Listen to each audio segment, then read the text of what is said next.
जो पहले आर्य समाज का प्रचार करते थे, तो मेरे गांव के कई लोग थे और दूसरे लोग तो वो आर्य समाज का प्रचार ढोलक बजा कर हारमोनियम पर वो गाने गीत गाते थे। वो बाद में वो अम्बेडकरवाद और वो बौद्ध आंदोलन की ओर वो झुक गए। वो इस तरह के गीत और रागनियां वो गाने लगे थे, जिनमें बिहारीलाल हरित का मैं नाम ले सकता हूँ कि बिहारीलाल हरित पहले आर्य समाज के प्रचारक थे, गोवर्धन और बिहारी दोनों। और उसके बाद में वो जैसे स्वामी अच्युतानंद, वो भी पहले आर्य समाज में थे, आर्य समाज के प्रचारक थे और बाद में वो फिर इधर इस तरह के गीत वो लिखने लगे। गीतों ने समाज में एक चेतना का काम किया और चेतना वहां से आ रही थी कि जो हमारे जो कुछ तो राजनीति से रिपब्लिकन पार्टी के द्वारा आई, जिसका भी जिक्र हमसे पहले कई वक्ताओं ने किया कि महाराष्ट्र से लेकर के और जो पूरा हिंदी पट्टी में भी आई, तो वो जो चेतना धीरे धीरे है, तो वो जैसा कहते हैं वो गीत जो आंदोलन में जो मंचों से गाए जाते हैं, जिस तरह से वो पहले वो गीत वो गाए जाते थे।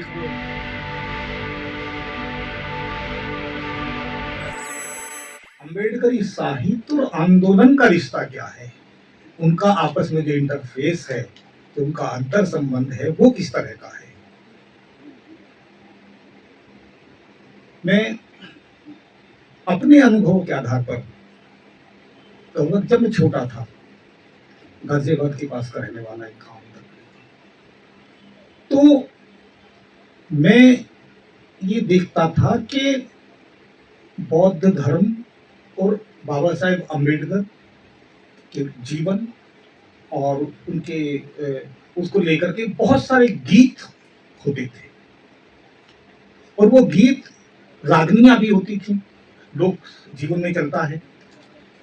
और पुरुष रागनियां गाते थे और स्त्रियां भी जो विभिन्न अवसरों पर, जैसे शादी के समय पर या दूसरे अवसरों पर, वो भी उस तरह के लोकगीत वो गाती थी। मेरी बहनें गाती थी। मैं 5वीं क्लास में शायद था जब से मैंने भी मंचों पर वो गीत गाए। और वो गाते क्या थे, हमारे जैसे वो अम्बेडकरी जलसे हुआ करते थे, तो जलसे मेरे गांव में भी होते थे, बहुत सारे नेता आते थे, बीपी मौर्य आते थे, और हमारे पास जो गाजियाबाद में जो रिपब्लिकन पार्टी के लोग होते थे या भारतीय बौद्ध महासभा के, वो सब तो आते ही थे। तो उन जलसों में नेताओं के भाषण से पहले जो गीत संगीत का होता था, उसमें लोगों को बांधने के लिए तो गाते थे। तो मुझे ध्यान है कि मैं भी जब गाते थे, तो जैसे अब उस समय उन गीतों के लिखने वाले क्योंकि बहुत पढ़े लिखे लोग नहीं थे आज की तरह, वो यूनिवर्सिटी के पढ़े हुए या इस तरह का, तो बहुत सामान्य पढ़े लिखे रहते थे, शब्दावली इस तरह की थी। आज यदि हम पढ़े लिखे लोग, जो अकेडमिक लोग, उन गीतों की या रागनियों की यदि हम व्याख्या करेंगे, तो हमें लगेगा कि तो पता नहीं कहाँ जा रहे हैं, किस तरह का उपयोग है। जैसे एक रागनी गाते थे कि, और हमारे स्कूल में भी हमारा हेडमास्टर हमसे गवाते थे उसको कि मुंबई में अम्बेडकर डॉक्टर नेताओं में शुमार हो गए, गढ़ दिल्ली में आकर जाटव जाति का उद्धार किए, इस तरह का। तो हम ये गाते। उसी दौर में हम देखते हैं कि बाबा साहेब अम्बेडकर तो हमसे पहले चले गए, लेकिन वो जो उनका जो विचार और आंदोलन जिस तरह का फैलना शुरू हुआ, जो पहले आर्य समाज का प्रचार करते थे, तो मेरे गांव के कई लोग थे और दूसरे लोग तो वो आर्य समाज का प्रचार ढोलक बजा कर हारमोनियम पर वो गाने गीत गाते थे। वो बाद में वो अम्बेडकरवाद और वो बौद्ध आंदोलन की ओर वो झुक गए। वो इस तरह के गीत और रागनियां वो गाने लगे थे, जिनमें बिहारीलाल हरित का मैं नाम ले सकता हूँ कि बिहारीलाल हरित पहले आर्य समाज के प्रचारक थे, गोवर्धन और बिहारी दोनों। और उसके बाद में वो जैसे स्वामी अच्युतानंद, वो भी पहले आर्य समाज में थे, आर्य समाज के प्रचारक थे और बाद में वो फिर इधर इस तरह के गीत वो लिखने लगे। तो ये जो गीत थे, वो गीत इस तरीके से लोकगीत में लड़कियां गाती थी कि वो हमारे द्वारे आए भीम बताए ना किसी ने, इस तरह के जो गीत थे। तो इन गीतों ने, ये जो लोक में था वो साहित्य, तो इन गीतों ने समाज में एक चेतना का काम किया और चेतना वहां से आ रही थी कि जो हमारे जो कुछ तो राजनीति से रिपब्लिकन पार्टी के द्वारा आई, जिसका भी जिक्र हमसे पहले कई वक्ताओं ने किया कि महाराष्ट्र से लेकर के और जो पूरा हिंदी पट्टी में भी आई, तो वो जो चेतना धीरे धीरे आई, वो राजनीति के माध्यम से, जो सामाजिक जो कार्यकर्ता थे उनके माध्यम से आई और धीरे धीरे ये साहित्य की ओर आई। लेकिन ये और फिर साहित्य में फिर जो पहले कहानी पर, कविता पर, कविता तो लिखी जाती थी, कहानी उपन्यास इन पर इतना जोर नहीं था, नाटक ये लिखना है, क्योंकि वो आंदोलनों की विधा भी नहीं होती है। आंदोलनों में तो लेख होते हैं, आंदोलनों में दूसरी छोटी छोटी किताबें होती हैं, वो चीज होती है। कहानी कविता, कहानी से, उपन्यास से ये आत्मकथाएं, ये आंदोलन का रूप में ग्रहण नहीं कर, आंदोलन को ऊर्जा नहीं देती, क्योंकि आम आदमी नहीं पढ़ता। आम आदमी पढ़ता है तो वो जैसा कहता है वो गीत जो आंदोलन में जो मंचों से गाए जाते हैं, जिस तरह से वो पहले वो गीत वो गाए जाते थे कि वो निस्दिन मनुस्मृति हमको जला रही है, आगे न बढ़ना देती पीछे ये इस तरह के जो गीत थे, तो इन गीतों ने आंदोलनों को ऊर्जा दी गीतों में। या जैसे हमारे यहाँ लक्ष्मण सुधाकर ही थे, उनका एक गीत होता था वो लाल किले पर, उनके एक कविता थी, गीत के रूप में ही था कि आजादी आई महलों में, हमको न अभी तक न्याय मिला, आजाद हुआ बस लाल किला। तो ये जो इस तरह की चीज है, ये जो साहित्य है इस तरह का, ये लिखित साहित्य में आया इस तरह का, तो इसने आंदोलनों को एक ऊर्जा दी, क्योंकि मंच से गाए जाते थे, वो समाज में जाके उस प्रेरणा का आधार बनते थे। और इससे मैं समझता हूं कि राजनीति को भी बल मिला, कि राजनीति में भले ही राजनेता उतना जागरूक, वो अपने ढंग से सोचने वाले हो, लेकिन जो कार्यकर्ता होता राजनीति के लिए भी, ये छोटे स्तर के, तो वो कम से कम इस चेतना को, ऊर्जा को कहीं ना कहीं वो ले जा रहे थे। और वो जो राजनीति जो ताकत बनती है, वो एक यहीं से बनती है, नीचे से, और वहां तक ये ऊर्जा जा रही थी। लेकिन एक उसके बाद से जो दौर आता हम देखते हैं, तो उसमें जब साहित्य धीरे धीरे स्थापित होता है, तो साहित्यकार की एक अलग तरह की उसके अंदर महत्वाकांक्षाएं भी कह सकते हैं, या एक उस तरह का, तो कुछ साहित्य की भूमिका अकादमिक क्षेत्र में बढ़ी, लेकिन जो आंदोलनकारी भूमिका होनी चाहिए थी, साहित्य वहां सिमटता चला गया। और जो राजनीति को जो ऊर्जा साहित्य से मिली, क्योंकि जो मैंने साहित्य लिखा जा रहा है, जो चाहे पाठ्यक्रम में पढ़ाया जा रहा है, नहीं पढ़ाया जा रहा है, जो एकेडमिक क्षेत्र में उस पर डिबेट हो रही है, तो वहां से जो युवा वर्ग था, तो वो युवा वर्ग जो ऊर्जा को लेकर के वो राजनीति का कार्यकर्ता भी करता था सारा, तो वो जो एक आंदोलनों, जो राजनीतिक आंदोलनों को भी जो एक ऊर्जा मिली, और जो मिली बाद में उसका एक परिणाम हमारे सामने आया, एक सुखद परिणाम, कि बहुजन समाज पार्टी की उत्तर प्रदेश में सरकार बनी। केंद्र की सरकार बनाने में हमारे पार्टियों की बहुत बड़ी भूमिका रही। लेकिन ये जो चेतना थी, जो एक तालमेल के साथ चल रहा था साहित्य का और सामाजिक आंदोलनों का, और वहां से जो राजनीति को ताकत मिल रही थी, तो राजनीति इतनी आगे बढ़ गई कि वो सामाजिक आंदोलन उसके पीछे वो हाशिए पर चले जाते रहे,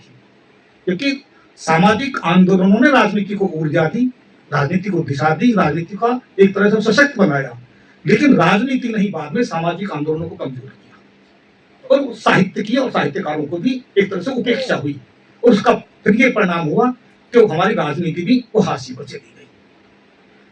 दूसरा एक और अब हम देख रहे हैं कि जो अम्बेडकरवादी साहित्य का जो हम प्रभाव की बात कर रहे हैं, तो ये, और इसमें हम समानांतर रूप से राजनीति में आते हैं, तो राजनीति में अम्बेडकरवाद जैसी राजनीति नहीं है। राजनीति या तो दलित राजनीति है, या तो बहुजन राजनीति है। तो ये बहुजन राजनीति है, क्योंकि जो मान लिया एक समय था जब माननीय कांशीराम ने बहुजन बामसेफ बनाया, DS4 बनाया, और बाद में वो बहुजन समाज पार्टी बनाई। तो उस दौर में भी हम लोग, नीमसारी तो है ही, नीमसारी उस दौर में 80-81 में बहुजन अधिकार नाम का अखबार निकालते थे दिल्ली में, मैंने भी लिखता था उनके अखबार में। बहुजन संगठक जो बामसेफ का अखबार था, नीमसारी ने संपादन भी किया, मैं भी उसमें लिखता था। तो ये हम लोग जो आंदोलन की उपज हम लोग हैं, तो हम लोग में वही चेतना, वही ऊर्जा, उन्हीं तरह का चीजों का, तो हम लोग का ध्यान इतना नहीं तो कभी रहा, नीमसारी का भी नहीं रहा, मेरा भी नहीं रहा कि हम कहानी लिखें, उपन्यास लिखें, ये चर्चित हो जाए, चाह जाए। ये था सामाजिक आंदोलन हमारी क्या भूमिका, ये एक जिम्मेदारी का एक होता है।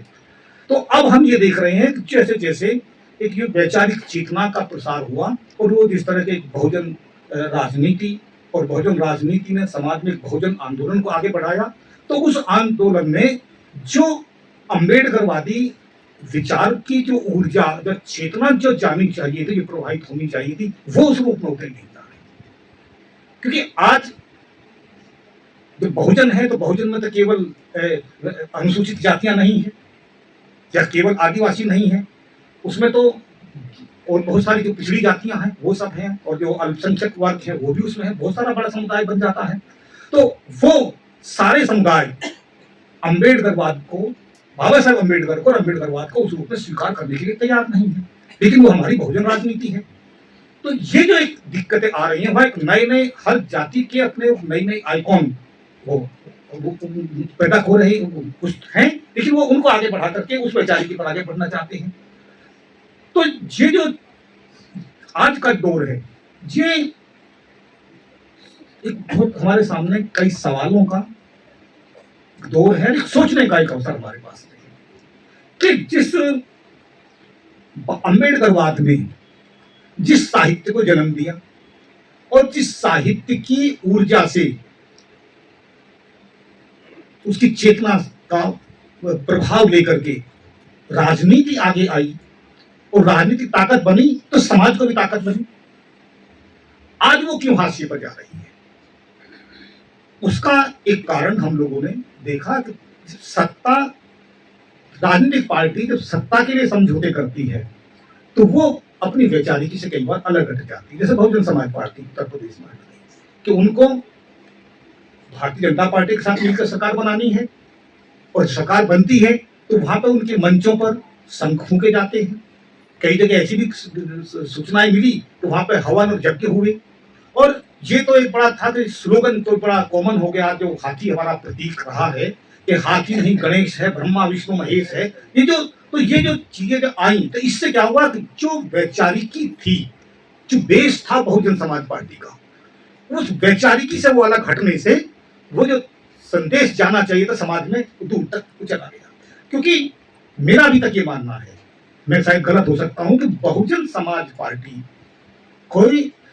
इतनी बड़ी ताकत बनने के पीछे दो कारण थे। तो एक मान्यवर कांशीराम ने जो पूरे देश में जगह जगह जाके घूम करके जो कैडर कैंप लगाए और अपने समाज के महापुरुषों के बारे में, इतिहास के बारे में, परंपराओं को बताया और सब लोगों को जोड़ने की कोशिश की, तो उनका काम था।